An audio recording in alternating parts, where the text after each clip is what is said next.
الحمدللہ وکفا وسلام علی عبادہ الذین اصطفیٰ اما بعد۔ اللہ کا ہم سب پر بہت بڑا احسان اور بہت بڑا کرم ہے کہ اللہ پاک نے ہم سب کو تھوڑی دیر کے لیے اپنے گھر میں یعنی مسجد میں جمع فرمایا۔ دعا کرو اللہ سب کے جمع ہونے کو قبول فرمائے۔ میرے بھائیوں، جب بھی اللہ پاک ہمیں دین کی باتیں سننے کا موقع عطا فرماوے تو اس موقع کو غنیمت سمجھ لینا چاہیے۔ بہت سی مرتبہ کچھ گھڑیاں ایسی ہوتی ہیں، ان گھڑیوں کی بدولت اللہ پاک اپنے بندوں کو نوازتے ہیں، یعنی ہدایت کی دولت سے مالا مال فرما دیتے ہیں۔ قرآن کریم کے ایک مقام پر اللہ فرماتے فبشر عباد، میرے بندوں کو خوشخبری سناؤ۔ کون سے بندے؟ الذین یستمعون القول فیتبعون احسنہ۔ اللہ فرماتے میرے وہ بندے جو دین کی باتوں کو، قرآن کی باتوں کو، حدیث کی باتوں کو دھیان سے سنتے ہیں، توجہ سے سنتے ہیں۔ علماء فرماتے ہیں کہ جب اللہ پاک دین کی باتیں سننے کا موقع عطا فرماوے تو اس موقع کو غنیمت سمجھنا چاہیے، اس کی قدر کرنی چاہیے اور دین کی بات کو بہت زیادہ دھیان اور بہت زیادہ توجہ سے سننا چاہیے، ادب سے سننا چاہیے، طلب سے سننا چاہیے، جس کی برکت سے اللہ پاک ضرور عمل کی بھی توفیق نصیب فرما دیتے ہیں۔ دل میں طلب ہوتی ہے، سننے میں ادب کا لحاظ رکھا ہوا ہوتا ہے، تو پھر اللہ رب العالمین کی طرف سے عمل کرنا بھی آسان ہو جاتا ہے۔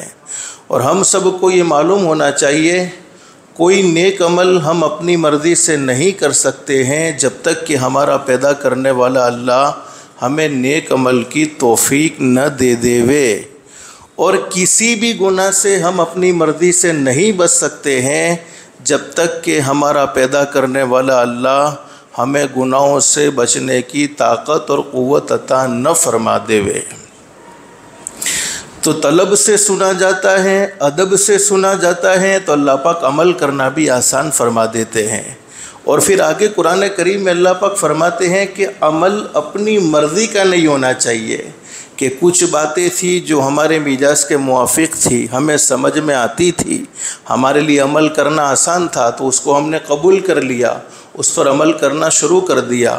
اور کچھ باتیں ایسی تھی، کچھ باتیں ایسی ہمارے کانوں سے ٹکرائی کہ وہ باتیں ہمارے لیے عمل کرنا مشکل تھی یا ہمیں سمجھ میں نہیں آتا تھا تو اس کو چھوڑ دیا۔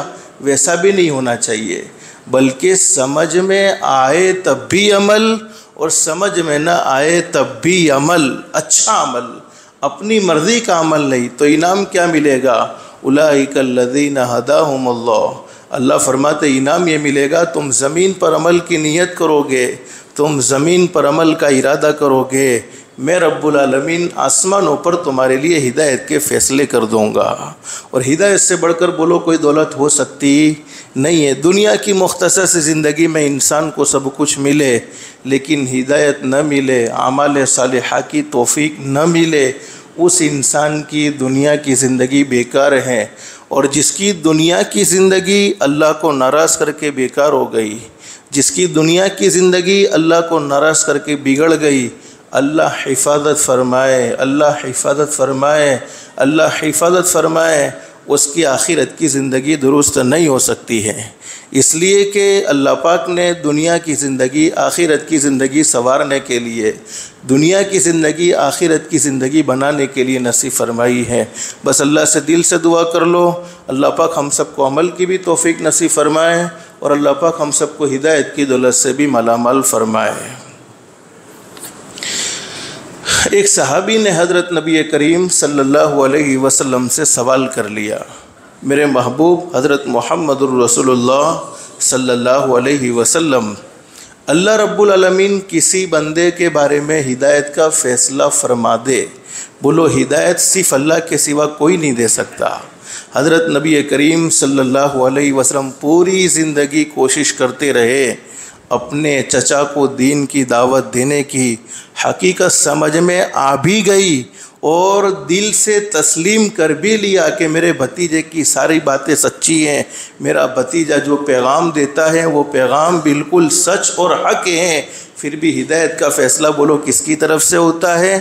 اللہ کی طرف سے ہوتا ہے۔ اللہ نے اگر کسی کے مقدر میں گمراہی رکھی ہے تو بولو اس کو کوئی ہدایت دے سکتا نہیں ہے، اور اللہ نے کسی کو ہدایت پر باقی رکھنا مقدر میں رکھا ہے تو پوری دنیا کی طاقت بھی مل کر اسے بولو گمراہ کر سکتی نہیں ہے۔ اسی لیے تو ہم ہر نماز میں اللہ سے یہ دعا مانگتے ہیں۔ جب ہم نماز شروع کرتے ہیں، نماز شروع کرنے کے بعد اللہ کی بڑائی بیان کرتے ہیں، اللہ کی تعریف بیان کرتے ہیں، اس کے بعد ہم اللہ سے مانگتے ہیں اہدنا الصراط المستقیم، اے اللہ تو ہمیں سیدھا راستہ بتلا دیجئے۔ صراط الذین انعمت علیہم، کون سا سیدھا راستہ؟ جس پر چلنے سے تو خوش ہوتا ہے، جس پر چلنے سے تو راضی ہوتا ہے، جس پر چلنے سے تیری طرف سے انعامات کی بارش ہوتی ہے، اور ایسے راستے سے ہم سب کو بچا لینا جس راستے پر چلنے سے تو ناراض ہوتا ہو۔ تو حضور نے جواب میں ارشاد فرمایا ہدایت کا مطلب یہ ہے اللہ موت کے وقت تو اسے ضرور کلمہ نصیب فرمائے گا۔ اب ہمارے درمیان میں ہمارے حضرت مفتی عبدالعزیز شب تشریف لا چکے ہیں، ہم ان کی باتیں بہت دھیان سے سنیں گے، کہو انشاءاللہ، توجہ سے سنیں گے، کہو انشاءاللہ، اور زندگی میں عمل کرنے کی بھی پوری کوشش کریں گے، کہو انشاءاللہ۔ اس سے پہلے ہم قرآن کریم کی تلاوت سنیں گے، اور قرآن کریم کی تلاوت کے لیے میں دعوت دوں گا ہمارے مولانا فہیم صاحب کو تشریف لائے اور قرآن کریم کی تلاوت فرماوے۔